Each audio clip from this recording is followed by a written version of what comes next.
할렐루야. 오늘도 이 예배 자리에 나오신 우리 모든 BTS 공동체 예배자 여러분 한 사람 한 사람 소중하고 특별하고 사랑합니다. 이 시간 또 우리 마음으로 입술의 고백으로 하나님과 함께 우리 찬양하며 나아가겠습니다.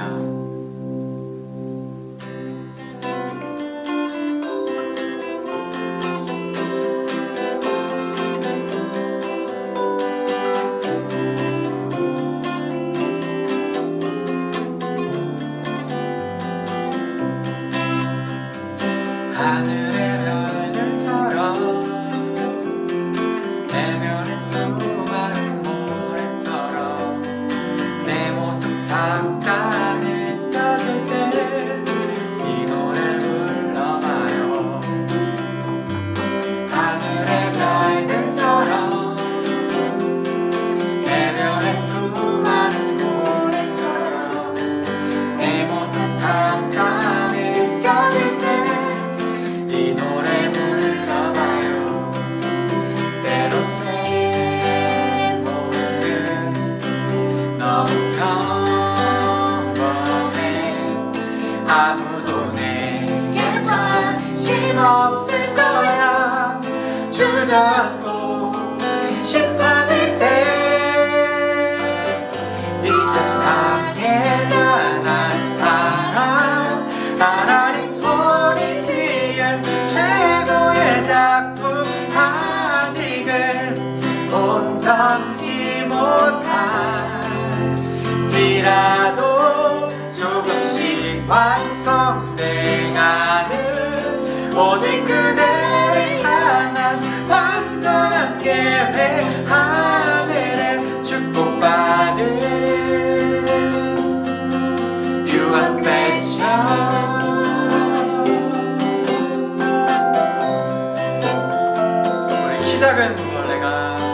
키 작은 애벌레가 아름다운 나비로 변하는 시간이 되면 우리들도 그렇게 변하겠죠. 때론 내 모습 너무 평범해. 아무도 내게 관심 없을 거야. 주저앉고 싶어질 때 이 세상에 단 한 사람 하나님 손이 지은 최고의 작품 아직은 온전치 못할지라도 조금씩 완성돼가는 오직 그대를 향한 완전한 계획 하늘에 축복받은 예난 한 사람 하나님 손이 지은 최고의 작품 아직은 온전치 못할지라도 조금씩 완성돼가는 오직 그대를 향한 완전한 계획 하늘에 축복받은 You are special.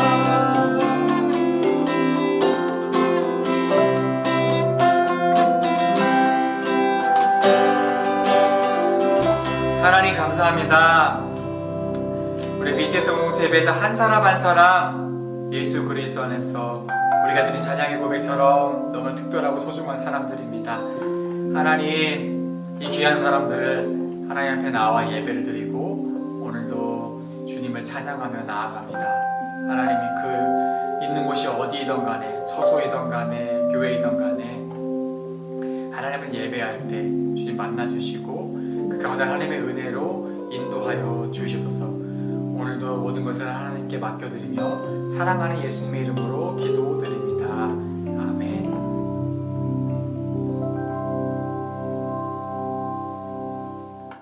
하나님의 말씀을 함께 봉독하겠습니다. 사도행전 10장 1절에서 2절 그리고 34절에서 35절 두 곳의 말씀입니다.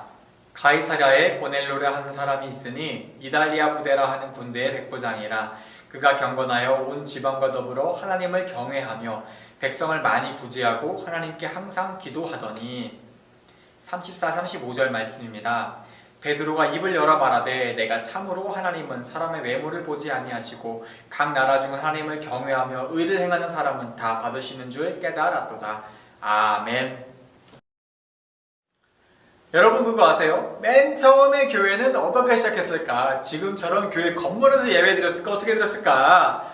사실은 맨 처음에 교회는 지금처럼 건물이 있지 않았습니다. 맨 처음에 교회는 이렇게 일요일마다 11시에 모여서 예배 드리지도 않았습니다. 우리가 지금처럼 예배드리는 이 교회 건물은 사실은 기독교가 시작하고 400년이나 지나서야 겨우 등장하기 시작했습니다. 그러면 대체 예수님이 교회를 세우신 이후로 400년 동안 사람들이 어디서 예배드렸을까? 바로 집입니다. 집에서 제일 많이 예배드렸어요. 누구누구네 집에 모여서 예배를 드리거나 교회 공동체의 사람들끼리 그 집에 돌아가면서 함께 예배를 드리는 시기였습니다.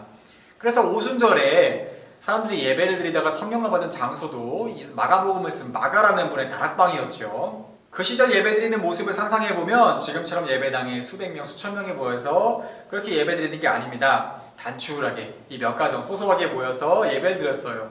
그리고 가정에 이제 사람이 다 차면 집 밖에까지 사람들이 모여가지고 그렇게 예배를 드렸습니다. 그럼 그렇게 집에 사람들이 모이면은 사도들이나 이 설교자들이 그 집을 돌아다니면서 말씀을 가르치거나 전하는 식으로 그렇게 예배를 드렸습니다. 이 말은 교회의 맨 처음 모습은 바로 가족이었다라는 것이지요. 오늘 사도행전 말씀에 한 가족이 나옵니다. 바로 고넬료의 가족이죠. 성경에는 이 고넬료의 직업이 로마 군대 백부장이었다 기록합니다. 그런데 성경은 이 로마 사람, 유대인도 아닌 로마 사람인 고넬료가 경건했다, 심지어 하나님을 경외하는 사람이었다 기록하고 있습니다.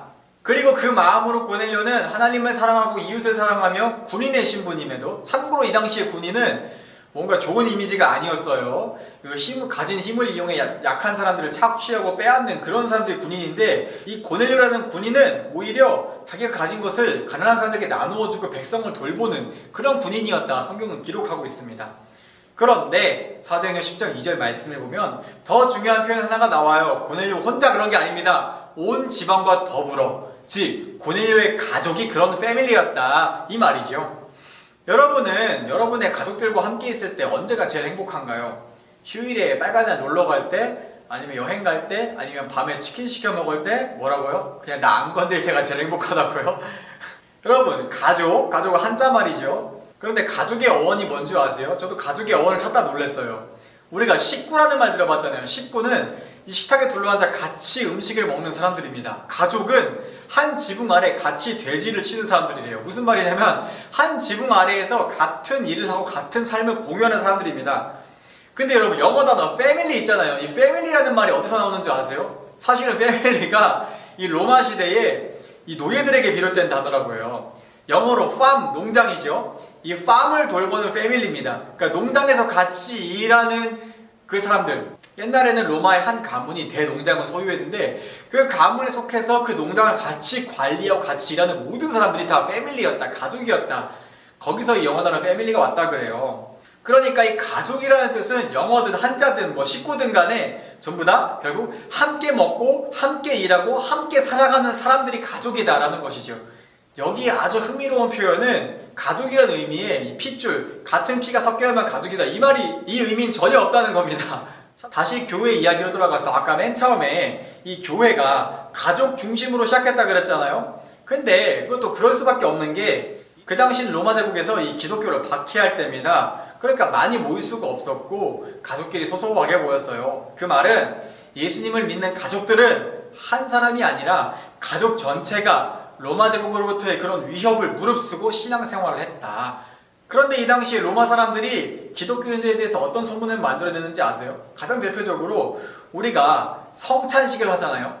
그래서 예수님의 살과 피를 먹는 이것을 문자 그대로, 야, 저 사람들 시기난다, 사람의 살을 먹고 사람의 피를 먹는 사람들 기독교인들이다, 뭐 이런 소문을 냈습니다.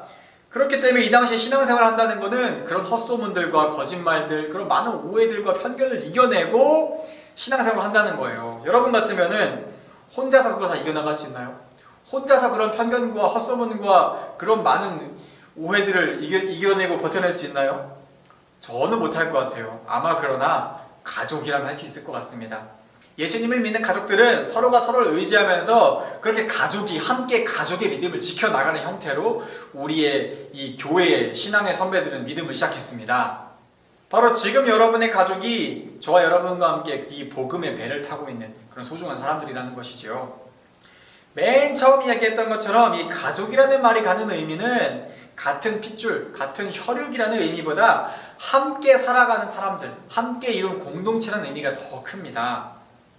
이 말은 여러분들과 함께 살아가는 모든 사람들이 사실은 정말 넓은 의미에서 다 사실은 가족이다라는 것이죠. 학교에서 함께 공부하는 가족들, 말이 좀 이상한가요? 교회에서 함께 신앙생활하는 하늘 가족, 그렇죠.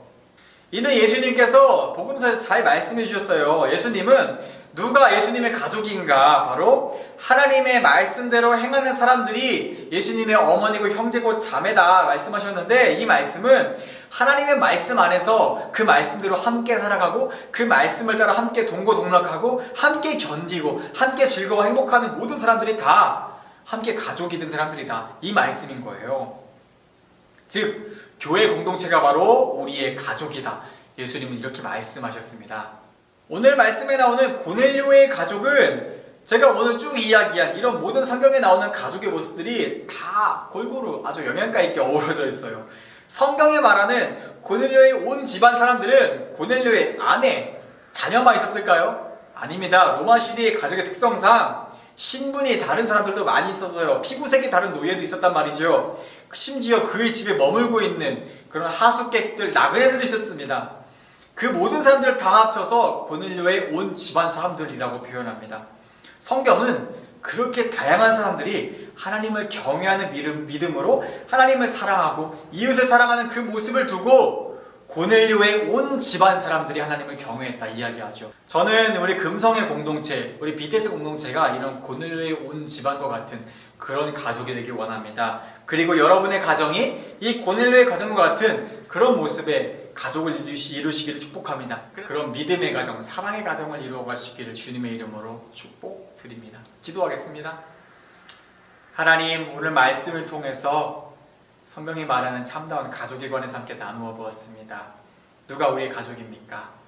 우리와 함께하고 있는 이들이 누구입니까? 우리와 함께 복음의 배를 타고 있고 우리와 함께 같은 삶의 배를 타고 항해하고 있는 나의 가족이 누구입니까? 소중한 부모님, 소중한 나의 형제 자매, 소중한 나의 친구들, 소중한 나의 교회 공동체가 있습니다. 하나님께서 주신 이 모든 소중한 가족들, 이 모든 온 집안 식구들과 함께 우리가 오늘 말씀의 고넬료처럼 하나님을 경외하고 그 사랑을 실천하며 살아가기 원합니다. 인도하여 주시옵소서.